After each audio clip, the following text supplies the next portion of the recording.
विपास से मूंखे ॿुधाईंदा आलू तो खोड़ा में दरगाह मखदूम अब्दुल रहमान शहीद जी म्यूज़ियम हॉल में सिंध हुकूमत रीजनल आर्काइव सेंटर ऐं लेबोरेटरी जी इफ्तिताही तकरीब मुनक़िद कई वई। और इन हवाले से ॾिसूं था इकबाल अबड़ो जी हे रिपोर्ट। खोड़ा में मखदूम अब्दुल रहमान शहीद जे म्यूज़ियम हॉल में रीजनल आर्काइव सेंटर हुकूमत सिंध जी इफ्तिताही तकरीब मुनक़िद की वई। वज़ीर आला सिंध जे मुआविन ख़ुसूसी बराए आर्काइव्स डिपार्टमेंट सेंटर जो इफ्तिताह कयो। हिन आर्काइव्स लेबोरेटरी जो मक़सदु रीजन जे दरगाहुनि दरसगाहुनि ऐं लेबोरेटरी में ज़ाया थींदड़ क़दीमी ऐं तारीख़ी किताबनि नुस्ख़नि ऐं दस्तावेज़नि खे मशीन जे मुख़्तलिफ़ मरहलनि मां गुज़ारे अटकल 200 सालनि ताईं महफ़ूज़ करणु आहे।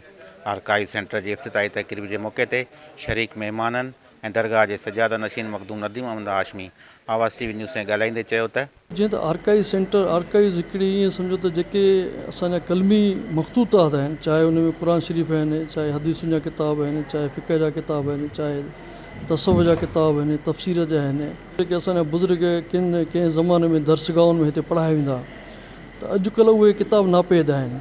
उहे काफ़ी उॾहिं जबर चढ़ी विया आहिनि, काफ़ी असांजे सिंध मां पठान खणी आया आहिनि। उन जे लाइ असां इहा कोशिशि शुरू खां वठी 5 सालनि खां वठी असांजी कोशिशि हुई त इन आर्काइव सेंटर सिर्फ़ु कराची में न हुजे, बल्कि उहो असांजे इंटीरियर सिंध में बि असीं चाहियूं पिया त उते सिंध में इहो इन जो हिकिड़ो माना ईअं सम्झो त वॾो हिकिड़ो सेंटर हिते खुले। असां वटि उत्तर सिंध में अहिड़ी का बि अॻु में सहूलियत मौजूदु कोन्हे। हिते हज़ारे साल पुराणा मख़तूतात, सवे साल पुराणा दस्तावेज़ असां वटि मौजूदु आहिनि, पर छाकाणि त ज़माने जे दस्तबुरद खां बची नथा सघनि, कंहिं ते मौसमियाती असर थियनि था, कंहिं कागज़ जी ज़बून हाली जे करे असां उथल पुथल उनजी नथा करे सघूं।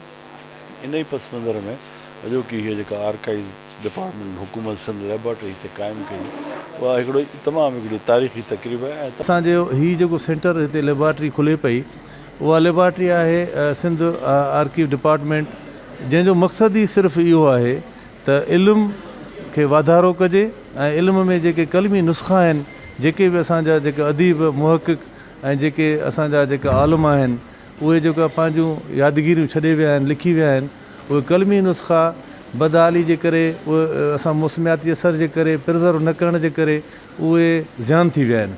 इन्हनि बुज़ुर्गनि जो जेको लिखत में मवाद आहे उहो एतिरो त वसी आहे जो हर मौज़ूअ ते इन्हनि जो मवाद कुतुब खाने मां मिले थो। जहिड़ो कि इल्मु तिब बि मिले थो, इल्मु कलाम बि मिले थो, इल्मु फ़ल्कियात बि मिले थो, इल्मु साइंस बि मिले थो।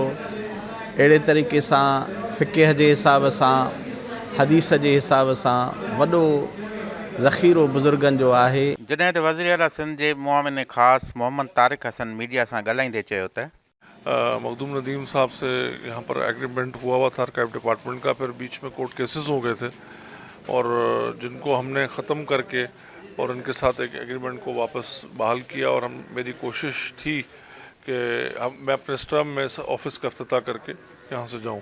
अल्हम्दुलिल्लाह आज हमने इस ऑफ़िस का इफ्तिताह कर दिया है और इंशाल्लाह बाकी जो थोड़ी बहुत कमी रह गई वो भी हम बहुत जल्द पूरी कर देंगे। तव्हां शरीक महिमाननि जा वीचार ॿुधा। हुननि जो चवणु हो त जेके बि तारीख़ी ऐं क़दीमी नुस्ख़ा जेके ज़ाया थींदा पिया वञनि, उन्हनि खे महफ़ूज़ बनाइण जे लाइ हीअ लेबोरेटरी हिते क़ाइमु कई वई आहे। ऐं हिन मां न सिर्फ़ु जेको आहे सो खोड़नि जा जेके क़दीमी किताब शहर सां तालुक़ु रखंदड़, पर उनखां अलावा सॼी रीजन जे अंदरि जेके बि क़दीमी नुस्ख़ा ऐं तारीख़ी किताब हूंदा उन्हनि खे महफ़ूज़ करे सघिबो। कैमरा टीम सां गॾु इकबाल अबड़ो, आवाज़ टीवी न्यूज़, खोड़ा।